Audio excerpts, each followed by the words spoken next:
Salut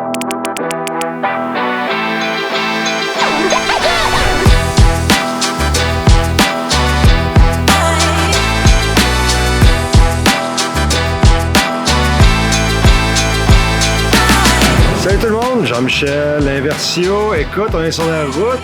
On s'en va à Chartierville pour rencontrer Patrick Levasseur de Boswell Field. Is that Patrick Levasseur? On va faire aujourd'hui une petite visite des propriétés de Ditton. Oh, it'll come out. Don't worry about that. You gotta try it. This is so good.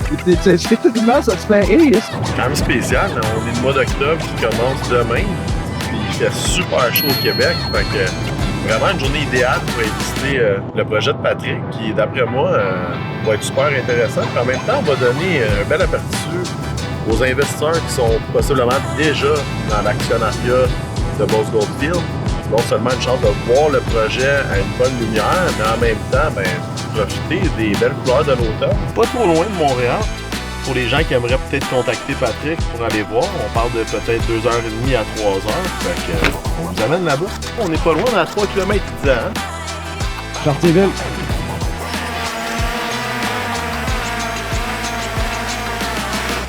You put the memory card in there, right? Patrick va nous parler un peu de comment il est arrivé et comment Boswell Field se retrouve dans ce projet-là qui est super intéressant. Et il y a du travail qui se fait en ce moment. C'est du travail qui est fait pour BGF, mais par ricochet, BGF en profite. Fait que j'ai hâte d'entendre ce que Patrick va nous dire comment il explique le projet.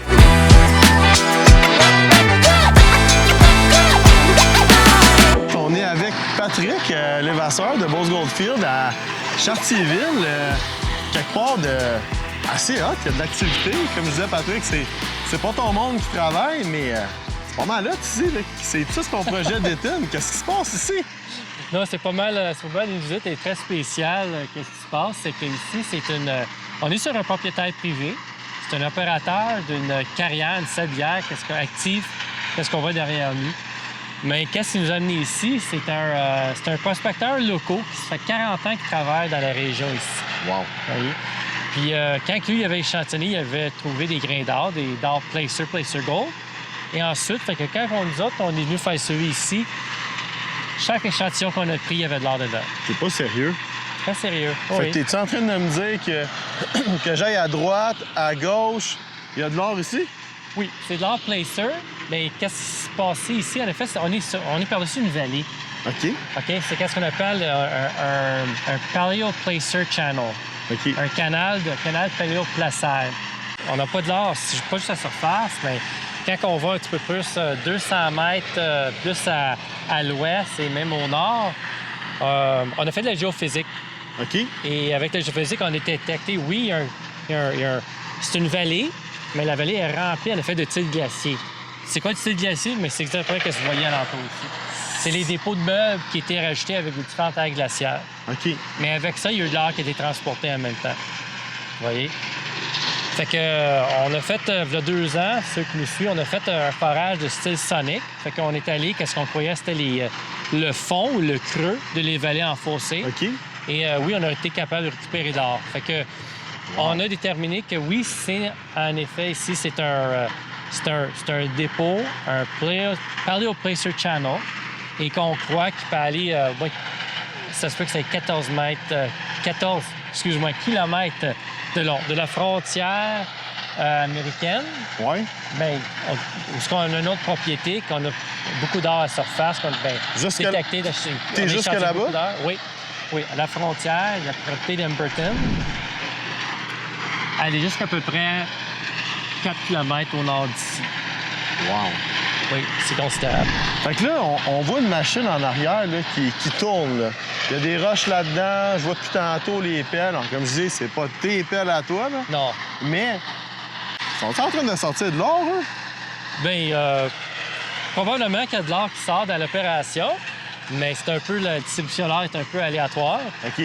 Ben oui, si jamais ça, on voudrait pousser ça plus loin, comme une opération aurifère, oui, il y a quelque chose qui peut être fait, peut-être travailler un concert. Est-ce que l'or peut récupérer en même temps qu'il y a une opération? C'est possible. C'est possible. Il y a des étapes à faire. Il y a plus d'échantillonnage et plus de mesures à faire. Mais à date, qu'est-ce qu'on nous autres même, on avait échantillonné ici, c'est intéressant. Ben ouais. Parce que à peu près 100 mètres au nord d'ici, on a échantillonné à surface au-dessus de 2 grammes par mètre cube. Et en bas, sur le plancher de la carrière, opération ici, parce que la partie où il y a le plus grand concentré d'or, c'est vraiment l'or qui serait tapé au bas de la vallée. Dans le fond. Alors, il y a une partie de le mort-terrain, évidemment. L'opération de la carrière, elle a enlevé une partie du mort-terrain. Et qu'est-ce qu'on voit ici? On approche le roc, le bedrock. Et quand on a fait des tranchées, puis on a échantillonné par dragage un peu le bedrock, mais c'est là qu'on arrivait avec une moyenne de 0,60 grammes par mètre cube. Ça n'a pas l'air beaucoup, bien, c'est considérable. Parce que c'est beaucoup, ça. Peut-être qu'il y en a, vous regardez ça sur ce peut-être, je dis, bien, ça ressemble un peu à ce que j'ai vu à la télévision, qu'est-ce qu'ils font au Yukon. Ça ressemble, oui, ça ressemble beaucoup à ça. Mais au Yukon, il n'y a pas le grade, la teneur en or placer, eux autres, la moyenne, c'est du 0,3. Ici, on a eu du 0,6. Bon, c'est pas une ressource définie, c'est l'échantillonnage qu'on a fait, mais c'est d'indicatif, que ça peut être intéressant et ça mérite d'être poursuivi. Dans le fond, tu es un propriétaire terrestre, toi, tu as des claims, puis en même temps, on est des terres de la couronne ici? Oui. En théorie de nous, oui, on a des propriétaires et l'avantage ici, oui, c'est le propriétaire ici, c'est un opérateur, évidemment, qu'on a vu, de Carrière des Rivières. Son voisin, c'est lui aussi, c'est un entrepreneur. Au nord de nous, c'est une terre de la couronne. Et au sud de nous, oui, il y a quelques terres privées, mais après ça, c'est dans la couronne jusqu'à la frontière. C'est quoi l'avantage? C'est quoi l'avantage d'avoir des terres de la couronne?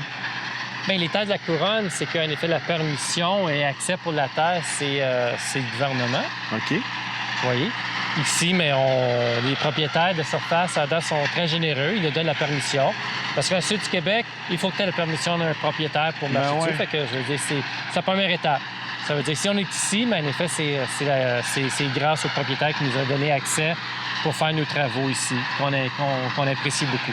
Bon, on l'a vu tantôt, avant de s'en venir, tu as appelé le propriétaire ici.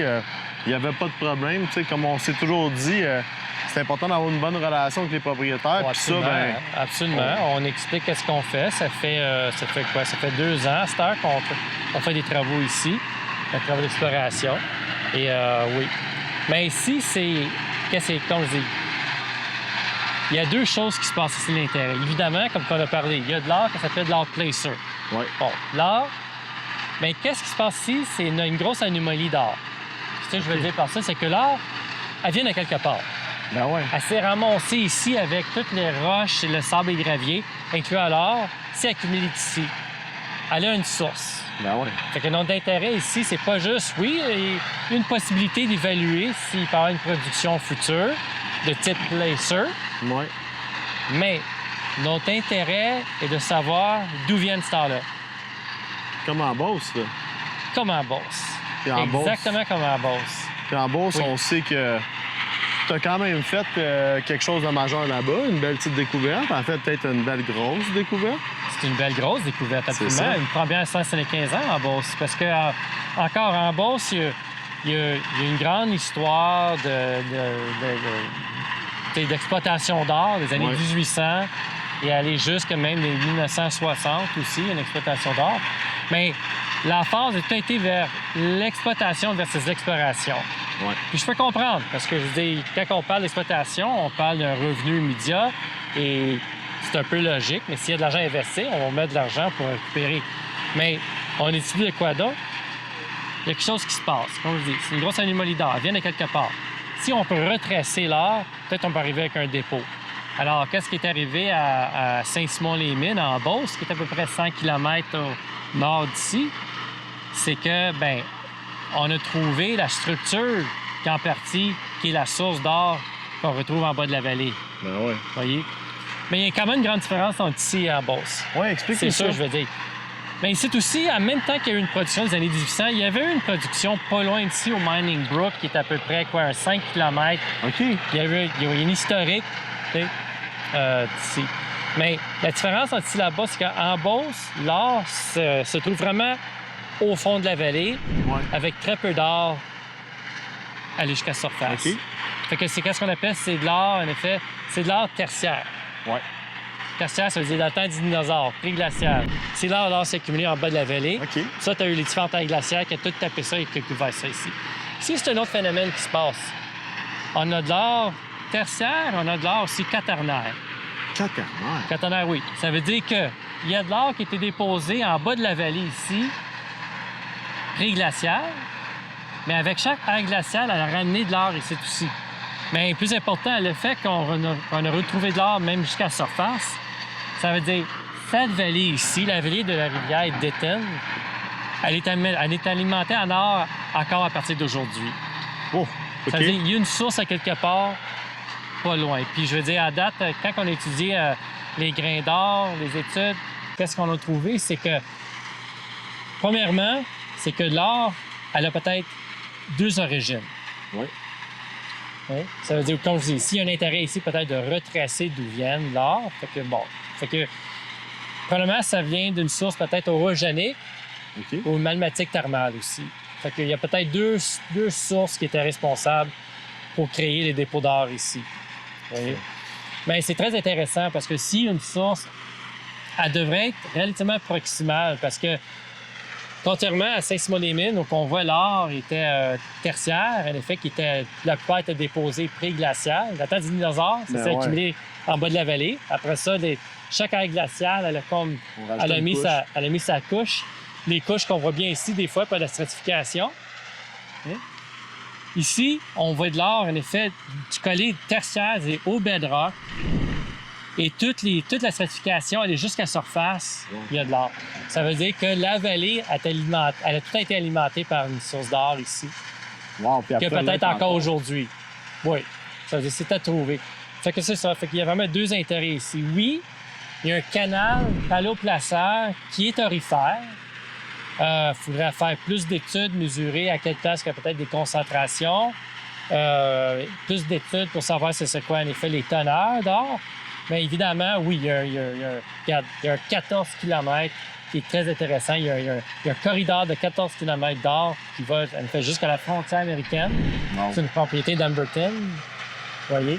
Aller jusqu'à l'effet de la limite de Chartierville. Moi, c'est ce que j'aime de ta compagnie, Patrick, c'est on part avec des indices, qui est l'or paléoplacère. On regarde, on fait nos travaux, on essaie de trouver la source en Beauce. On est rendu là. Ici, c'est un autre challenge, mais en même temps, c'est un challenge qui a porté fruit là-bas, puis que ici, ben comme tu dis, on peut même la trouver à la surface, probablement, l'or. Fait que c'est le fun. Pas des endroits qui sont habituels au Québec, hein? Non, on pense pas à ça. Ben je regarde, c'est pas nous autres, c'est Dame Nature qui a choisi où se met l'or, hein? Tous les dépôts d'or est comme ça. Puis nous autres, on est venus par après. Mais quand même, non, il faut travailler quand même avec la région où on est. Je veux dire, primordial pour tout projet, c'est l'activité sociale. Et, tu sais, je veux dire, faut tout le temps être en idée de ça. Est-ce que c'est quelque chose qui est bien pour les locaux? Est-ce que c'est quelque chose qui est bien pour la communauté? Est-ce que c'est quelque chose qui est bien? Tout ça, ça éveillé. Comme dit, il y a des stakeholders, en effet, à tous les niveaux. Il faut consulter tout le monde, aller à d'avance. Mais ça, pour l'instant, c'est l'exploration. Fait que, tu sais, parler d'une mine, c'est très spéculatif. Mais il y a une grosse limite. Premièrement, évidemment, il y a de l'or dans les dépôts de meubles ici. Oui. Deuxième question, il y a combien d'or dans les dépôts de meubles? Est-ce qu'il y a des zones, est-ce qu'il y a des poches de ça qui seraient économiques? C'en est un. Et deuxième, d'où est-ce qu'elle vient l'or? Elle a un dépôt à source, elle a un dépôt il y a un gisement où il y a des filons à quelque part qui a alimenté cette vallée-là et ça serait bien le trouver. Puis on peut pas bien se tromper avec, je dirais, le meilleur ou dans les meilleurs détectives au Québec, qui est toi chez Beauce Gold, parce qu'on voit ce que ça donne en Beauce. Puis ici, encore un autre mystère qu'on va résoudre. Ça, je suis pas inquiet. Bien, avec le temps, ça va prendre beaucoup de travail, mais en effet, c'est un grand travail de détective, un travail de la géoscience pour arriver. Quand on a fait en Beauce, c'est quelque chose, on pourrait faire ça ici, mais il reste beaucoup de travail à faire, mais c'est c'est très prometteur, c'est très indicatif à date. Wow, ben merci Patrick, merci beaucoup. Ah, un plaisir.